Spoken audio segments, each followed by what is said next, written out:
quite something, isn't it? Watching someone go through those teenage years, 1 minute they're, borrowing your toys, the next they're having these really intense debates about the meaning of life. Yeah. It really makes you wonder about all the changes, all the things happening under the surface during that time. Absolutely. It's a period of truly remarkable transformation, really profound. And understanding it is valuable for so many people, right? Whether you're a clinician, a pediatrician, maybe a teacher, a parent, or, just fascinated by human growth. Totally. So in this deep dive, we're going straight into the heart of adolescent development.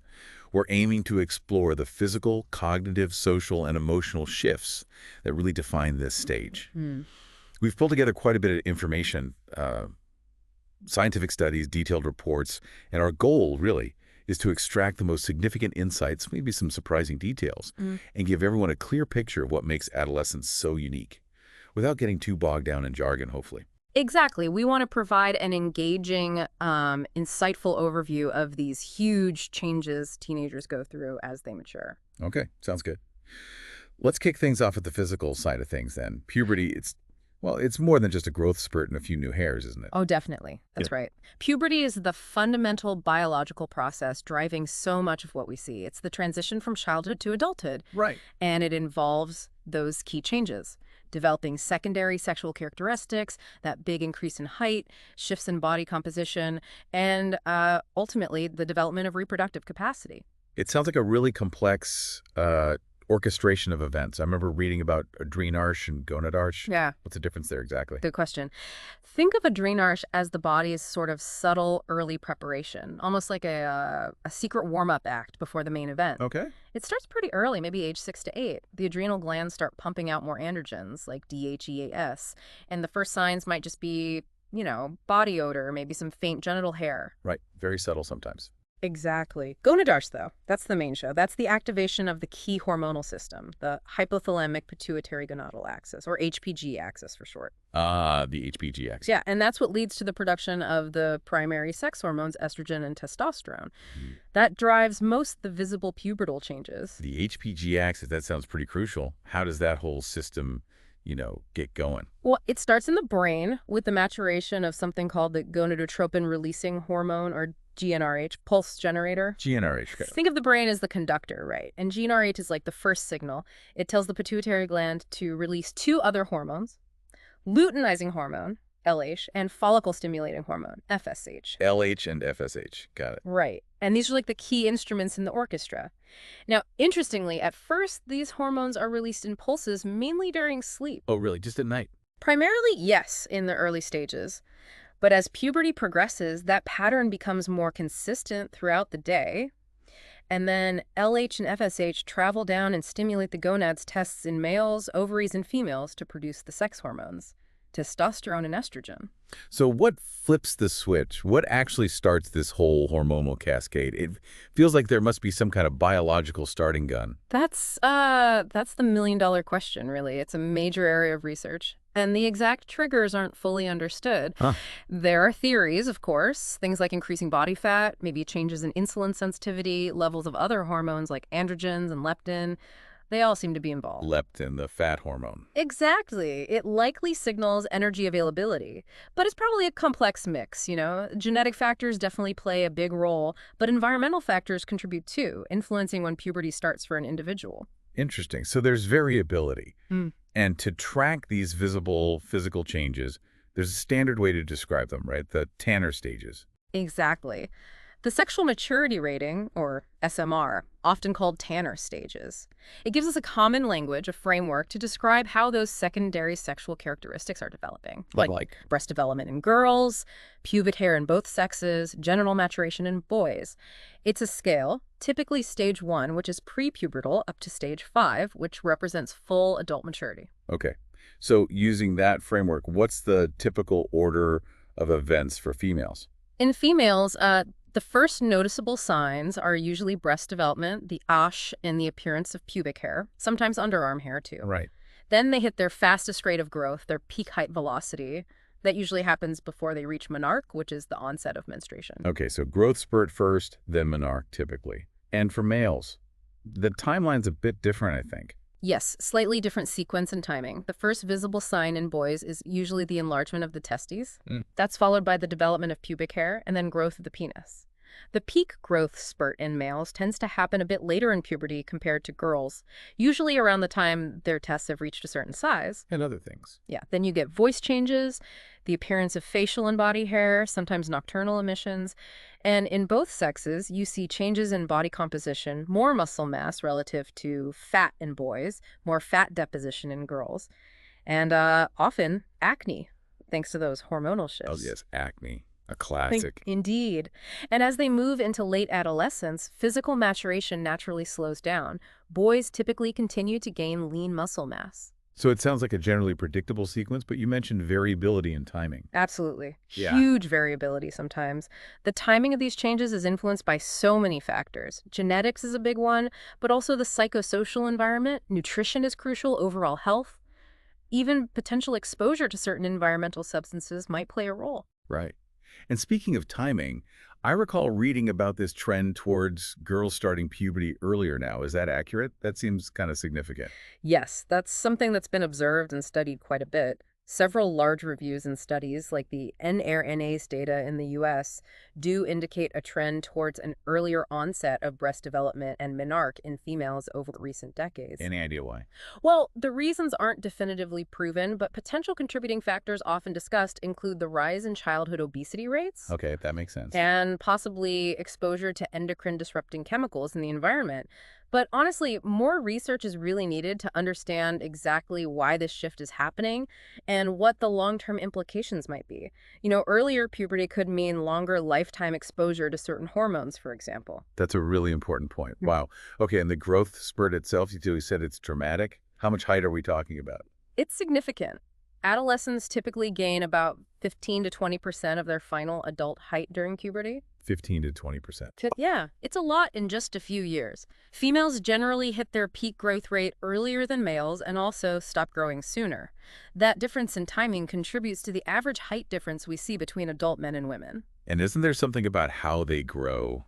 Like, not all at once. Right. It's interesting, the growth often follows a distal to proximal pattern, meaning the extremities, hands and feet tend to grow first before the limbs and trunk catch up. Ah, so that explains. Exactly. That can sometimes lead to that temporary feeling of being a bit uncoordinated or, awkward. Everything's growing, but not quite in sync yet. The awkward phase, yes. Many of us remember that vividly. Okay, so that's a great overview of the physical transformation. What about what's happening inside their heads, cognitively? How do their thinking and reasoning skills develop during this time? Well, the cognitive development during adolescence is just as profound, maybe even more so in some ways than the physical changes. We see this major shift from what psychologists call concrete operational thought. Which is more about More focused on tangible things, real-world objects, events you can see and touch. They shift towards formal operational thought, formal operational meaning. meaning they develop the ability to think abstractly, to understand symbols, metaphors, to engage in hypothetical reasoning, thinking in what-ifs, considering possibilities beyond the here and now. So they can start grappling with more complex theoretical ideas. Justice, morality, the future. Precisely. As they move through middle and late adolescence, they become increasingly capable of considering multiple options when faced with a decision, and crucially, thinking through the potential long-term consequences of their actions. That seems like a huge step. It is. Their ability to express themselves verbally also becomes much more sophisticated, and they can understand more nuanced language, sarcasm, complex arguments. Now, I've heard that the teenage brain is kind of wired differently when it comes to rewards and risks compared to children or adults. Is there something unique happening neurally? There really does appear to be. Research, especially using brain imaging like fMRI, suggests that adolescent brains show a heightened sensitivity to the effects of dopamine. Dopamine, the reward chemical. Exactly. Particularly in key reward-related brain regions, like the ventral striatum. This might mean they experience rewarding stimuli, whether it's social approval, novel experiences, certain foods more intensely than younger kids or adults. So rewards feel really good. Potentially, yes. And interestingly, some studies also suggest they might have a reduced sensitivity to negative or aversive stimuli, to potential punishments or downsides. So the potential good outcome looms larger than the potential bad outcome. That's a pretty good way to think about it. Now, combine this altered processing of risk and reward with the fact that the frontal lobe, the brain's CEO, Basically, right? The part for planning and moral emotions, control. judgment, long-term thinking. That part is still maturing. It's undergoing this process called myelination, where nerve fibers get insulated, making signals faster and more efficient. But it's not fully developed yet in adolescence. So the accelerator is sensitive, but the brakes are still under construction. That's a fantastic analogy. Yes, that might help explain some of the increased risk-taking and novelty-seeking behaviors we often associate with teenagers. It's not just rebellion. There's a neurobiological basis for it. That makes so much sense. And I imagine emotions play a massive role in their decision-making too, right? Oh, absolutely. You have this earlier maturation and heightened reactivity in the emotional centers of the brain, like the amygdala and other parts of the limbic system. The emotional brain is firing on all cylinders. Pretty much. So in emotionally charged situations, what some researchers call hot cognition, these strong feelings can sometimes overwhelm the more rational executive functions that are still developing. Hot cognition versus cool cognition. Right. Cool cognition is when they're calm, maybe thinking through a problem hypothetically. They might make very rational decisions then. But put them in a stressful or exciting social situation, hot cognition, and those emotions can hijack the decision-making process, sometimes leading to poorer choices. Like arguing with a friend versus thinking about the argument later. Exactly. And it's important to remember these systems, emotional reactivity and executive control, don't necessarily mature at the same pace. There can be a lag. That's crucial. And what about their sense of right and wrong? Yeah. Their moral compass must be developing too. It can't just be following rules like when they were little. Definitely not. Moral development progresses significantly. Younger adolescents, maybe early teens, might still follow rules mainly to avoid punishment or gain rewards, kind of like younger kids. Okay. But then in early adolescence, they often develop a stronger sense of right and wrong, but it can be quite absolute, black and white thinking. Right. Very rigid sometimes. Yes. As they move into middle and late adolescence, their moral reasoning usually becomes more nuanced. It might be driven more by social factors, what peers think, maintaining relationships or developing empathy, a sense of obligation to others. Though emotion still heavily influences these judgments. So less black and white, more shades of gray. Hopefully, yes. And in late adolescence, some individuals develop a more internalized, rational conscience, an independent value system based on abstract principles of justice or care. Interestingly, this often ends up aligning pretty closely with the core values they were raised with, even after all the questioning. Huh. So they circle back, in a way. Often, yeah, but with their own understanding and ownership of those values. It sounds like a time of major internal exploration, figuring out their own code. Which I guess explains why sometimes groups or ideologies offering really simple, clear-cut answers can be so appealing during this stage. Precisely. When everything inside feels complex and maybe confusing, that sense of certainty and belonging can be very attractive. Okay, let's shift gears a bit. Let's talk about the social and emotional landscape of adolescence. That feels like a whole universe in itself. It truly is. A huge theme is separation from parents or individuation. Right, pulling away. It often starts subtly, with an increasing need for privacy in early adolescence. Then maybe questioning or sometimes actively rejecting parental advice as they try to carve out their own identity and test boundaries. The classic push for independence. We've all seen it or lived it. Exactly. And sometimes adolescents develop this sort of ideal parent concept, maybe based on friends' parents or what they see in media. Oh, interesting. And they might compare their own parents to this, often unrealistic ideal, which can lead to disappointment or conflict. They also start actively looking for other adult role models, maybe a teacher, a coach, an older relative. Seeking mentors outside the home. Right. Now, parent-child conflict often tends to peak in middle adolescence, usually over issues like independence, rules, curfews, freedom. The battlegrounds. Yes. And it can seem confusing because they might push parents away one minute and then seem to seek their acceptance the next. It might be part of how they psychologically manage separating while still needing that connection. So even with all that conflict, parents still matter. A lot. Oh, absolutely. Critically important. Despite the disagreements, parents remain a vital source of emotional support, nurturing, guidance, and influence. Strong emotional bonds can definitely coexist with conflict. That's reassuring for parents. It should be. And often, as they move into late adolescence, that relationship starts to shift again. It becomes more like an adult to adult dynamic. They might start seeking out and genuinely valuing their parents' advice and perspectives again, but on more equal footing. Okay. What about peers? Their friends seem to become incredibly important during these years. Hugely important. The focus shifts dramatically towards peers. In early adolescence, you often see the formation of these tight-knit, usually same-gender cliques or groups. Best friends forever? Kind of. Mm. Then, in middle adolescence, peer group involvement often becomes incredibly intense. There can be significant pressure to conform, dress like the group, act like the same things. Belonging is paramount. Fitting in. Exactly. But then, interestingly, as they move towards late adolescence, the importance of that larger peer group often starts to recede a bit. Hmm. The focus shifts more towards developing deeper, more intimate one-on-one friendships. And romantic relationships, too. Right. And sexuality, that becomes a much more central part of their social and emotional world too, doesn't it? Yes, definitely. Early adolescence usually brings increased curiosity about sexual anatomy, their changing bodies. There can also be anxieties about puberty, am I normal? Sure. Their capacity for real emotional intimacy is usually still developing then. Middle adolescence is often when you see more active exploration, testing out romantic attraction, maybe starting to date, initiating relationships, perhaps beginning sexual activity, and exploring their sexual identity. Figuring out who they are attracted to. Right. And then by late adolescence, there's often more consolidation of that sexual identity, and the focus in relationships tends to shift more towards intimacy, stability, and partnership. This all sounds like such a profoundly social process. Learning about yourself through others, figuring out relationships.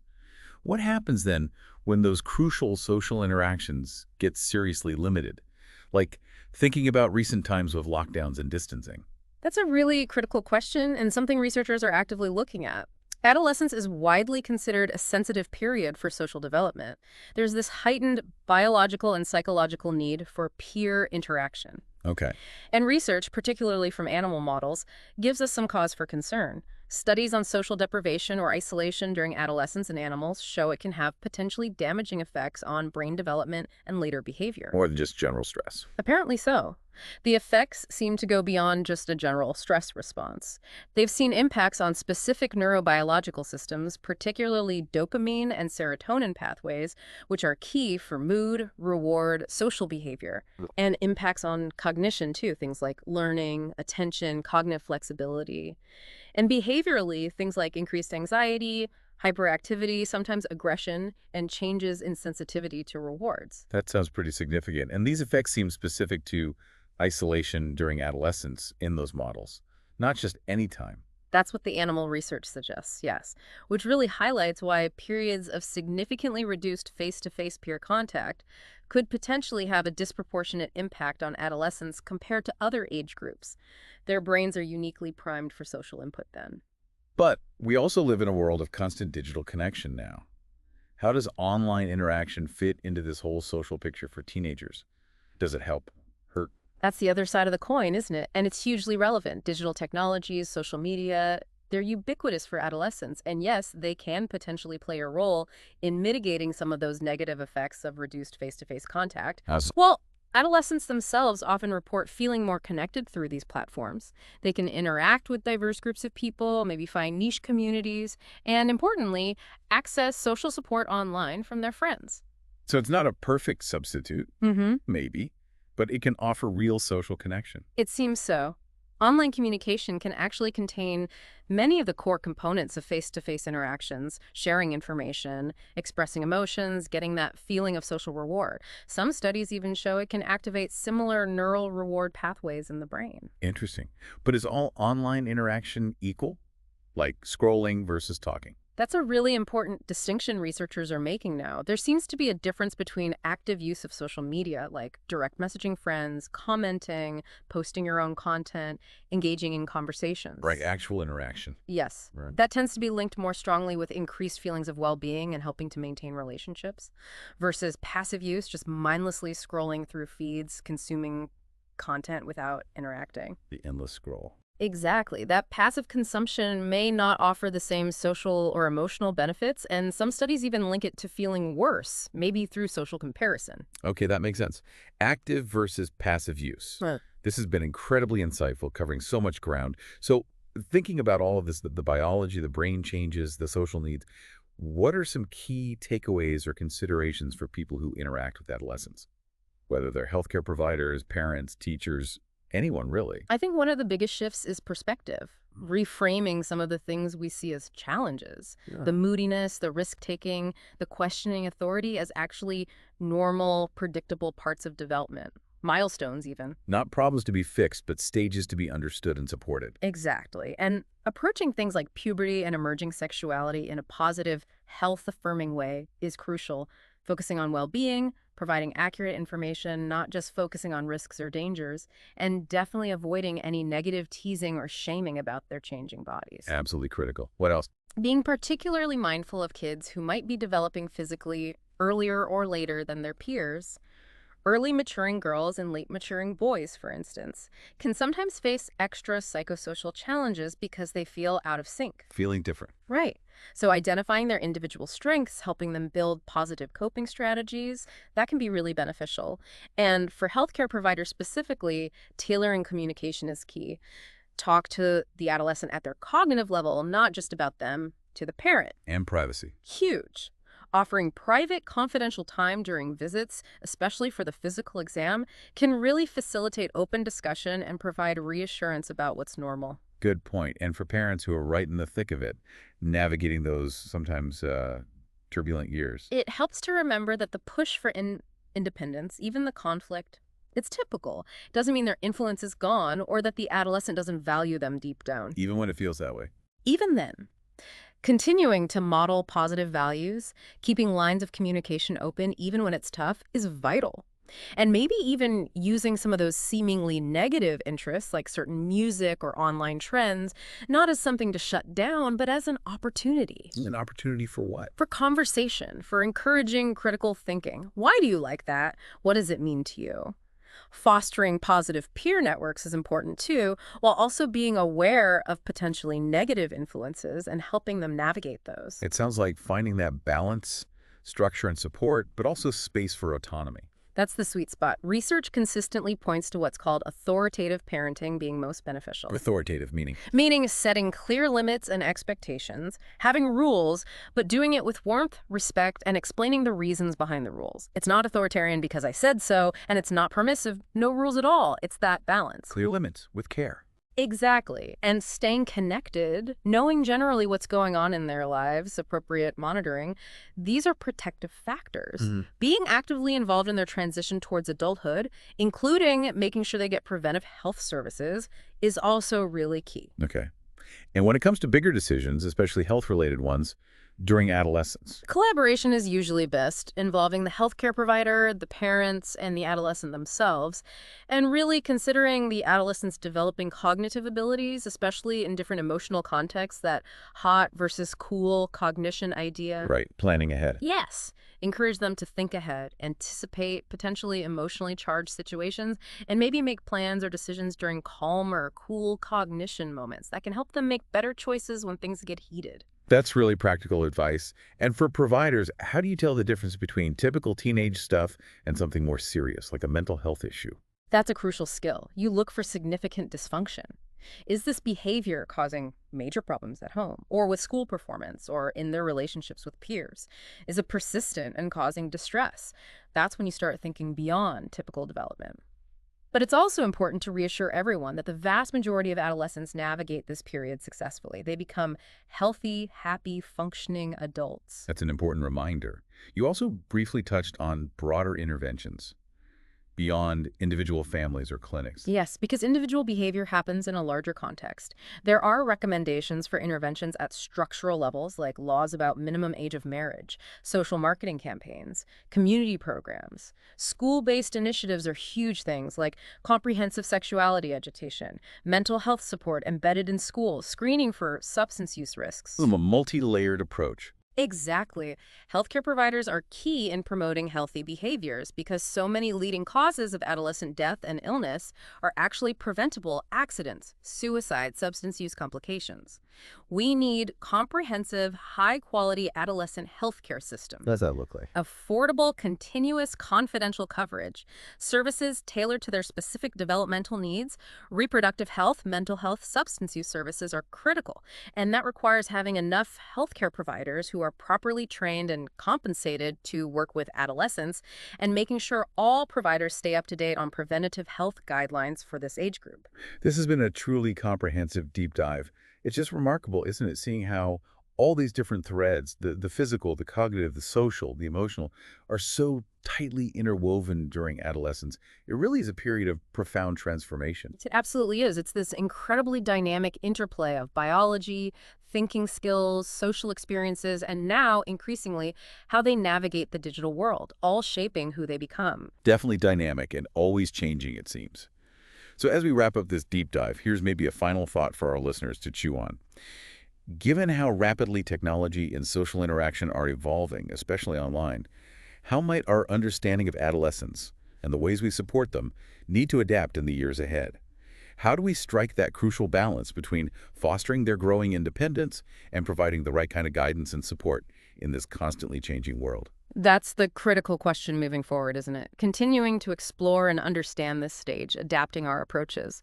It holds immense potential for helping young people navigate these years successfully and thrive.